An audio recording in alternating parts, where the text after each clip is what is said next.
So as I mentioned in my unboxing video and first impressions, so forth and so forth, the Pixel 8 and later, supposedly, are going to be getting 7 years of software support. So that's not just security updates, that's operating system upgrades as well as feature drops. And I will let you know already, in my opinion, I think that's a load of BS. Consider subscribing. Can Google technically do it? Yes. But is it something that's going to be actually meaningful? And I doubt it. And before I get into my, little general scenarios over here, I'd like to point out the fact that the internals of this phone and the Pixel 8 Pro, which I don't have, are essentially identical. And Google is already kneecapping certain features, or I'll say restricting certain features from the Pixel 8 that the Pixel 8 Pro gets, simply because it's not the Pro device. And you might say, well, if the hardware is the same, that means technically it's capable of doing some of those things, yet it's just not doing it. And there are other features coming to the Pixel 8 where the processing actually happens on Google servers, so not even on the phone itself. And yet, still, because you don't have the Pro version of the phone, you won't be getting it. So, without further ado, let me just show you a few other things. So, the Pixel 8 came out this year, all right? Now, if we were to go back in time, and if Google had started this promise of 7 years of support, had started 7 years of support with older devices, what device right now would be in its last year of support? The Pixel 2. Okay? Here is a Google Pixel 2. And let me just make sure. Let me count. So the year that it came out, the year that the 3 came out, the 4, the 5, the 6, the 7, and the 8. So for the rest of this year, yes, it would be receiving support.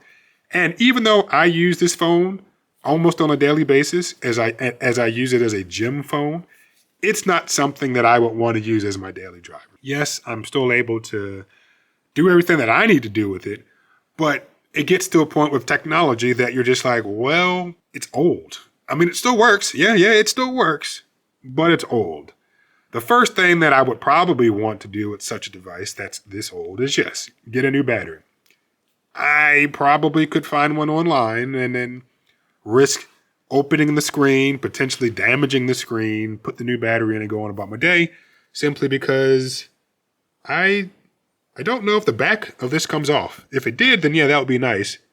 And in fact, maybe the back does come off. And if the back is the way that you go in to get the battery, then hey, kudos to Google, because that is not the case with this phone. You have to go through the screen to get the battery out, I believe. In 2023, I don't think I would want to, nor would I want to recommend to somebody, hey, go ahead and buy a Pixel 2.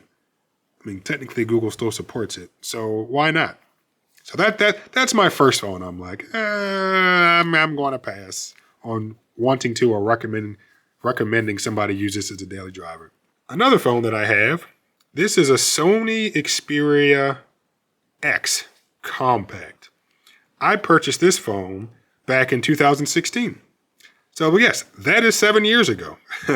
Even though part of me likes the fact that this phone is so small, I would not want to use this as a daily driver, even if Sony were still supporting it. The screen is a 720p screen. Yes, it does have stereo speakers, but better things exist nowadays. I am happy that there is a headphone jack, so that is definitely a good thing. And with Sony, I like the fact that, yes, one, they still have SIM card readers, and two, you can remove it without a tool. So definitely, and I forgot, an SD card. There's a micro SD card slot in there as well. So yeah, definitely a bunch of positives. But if we talk about battery size, battery health, camera quality, and I'm sure, as I was pointing out with the Pixel 8, even if Sony were still supporting this, and I should have mentioned it with the Pixel 2, there are going to be things that both OEMs are just not going to port backwards.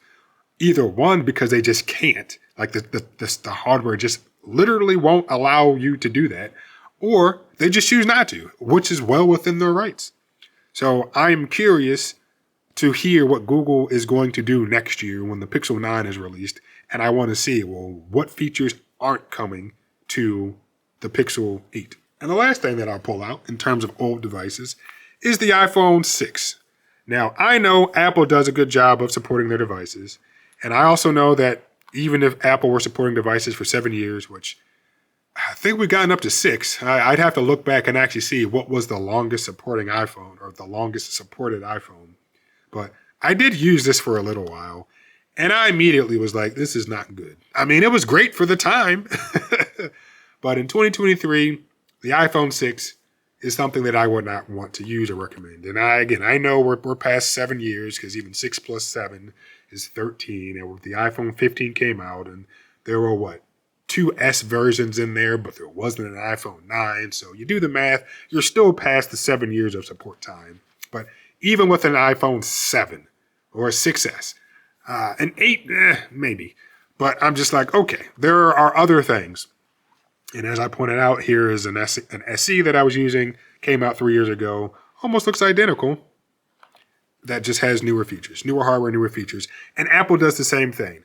They will give devices new function when they come out, as they should, but won't port some of those features back to older devices just because they won't. And Apple's in control of the A series chips and all that. So some of the things don't need the latest and greatest A17 Pro chip. But they're just like, you know what? If you want this feature, yes, you could get the iPhone 15, but it won't come with this feature because you need the iPhone 15 Pro, which has the A17 Bionic, whatever. But the one thing, and let me push all these little guys out of the way. Here is a Pixel 4. Now, technically, if Google were supporting devices back then for 7 years, we'd still be able to use this because the 5, or the 4, the 5, the 6, the 7, the 8. So we'd be at, going on year 5, the 9 and 10, 2 more years. Would I want to be using this phone for another 2 years, even if Google supported it? I don't know. Even when this phone was first released, the battery life in this thing was not great. And I actually ended up replacing the battery because I gave the phone to my dad. When he gave it back to me, the battery was swollen. So I took it out, put in a third-party battery. Unfortunately, that battery was trash in the sense that it could not hold a charge. So I actually recently ordered another battery, and I'll put that in whenever it arrives, and we'll see if I'm able to use this as a somewhat respectable device. But like I said, when it comes to certain things, like the feel of this phone, I do like. The size of it, I do like. But even if Google is saying that they're going to provide operating system updates and feature drops, which security updates that needs to be a must.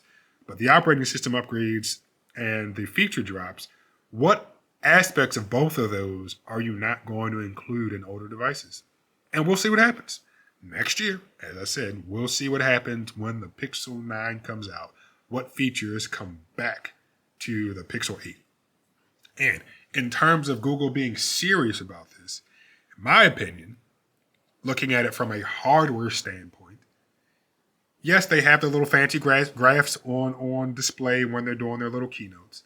But the whole premise of being able to provide such long periods of support has to deal with being able to control all aspects of the pipeline.